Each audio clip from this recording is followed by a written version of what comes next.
మనం చేపల్ని రకరకాలుగా వండుకుంటాం. చేపల పులుసు, చేపల ఎగురు, చేపల ఫ్రై ఈ విధంగా రకరకాల చేపలతో రకరకాలుగా వండుకుంటాం. కానీ నేను ఇక్కడ చేపల పులుసు చేస్తున్నా. అది ఏ విధంగా చేస్తానో ఒకసారి చూసేయండి. మరి నచ్చితే మీరు కూడా వేసుకోండి.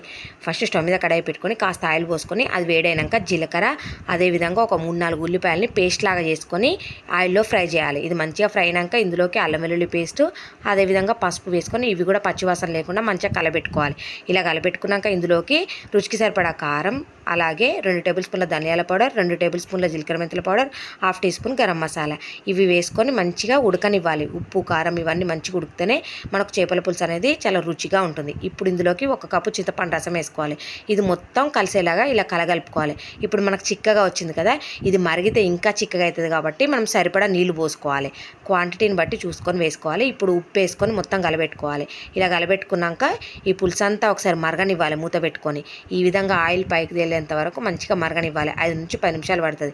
ఇప్పుడు చేప ముక్కలు వేసుకోవాలి. అప్పుడు పులుసు కమ్మగా ఉంటుంది.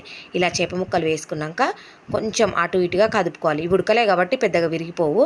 ఉడికినాకనైతే మనం అటు ఇటు కదిపితే విరుగుతాయి. ఇప్పుడు మూత పెట్టుకొని 5 నుంచి 10 నిమిషాలు మరిగినాక ఇప్పుడు ఇందులోకి మనం కొత్తిమీరని యాడ్ చేసుకోవాలి. కొత్తిమీర ఫ్లేవర్ కూడా చాలా బాగుంటుంది. కొద్దిగా సైడ్ నుంచి కదుపుకొని పులుసు మంచిగా కలగలిసేలాగా ఒకసారి కలుపుకోవాలన్నమాట.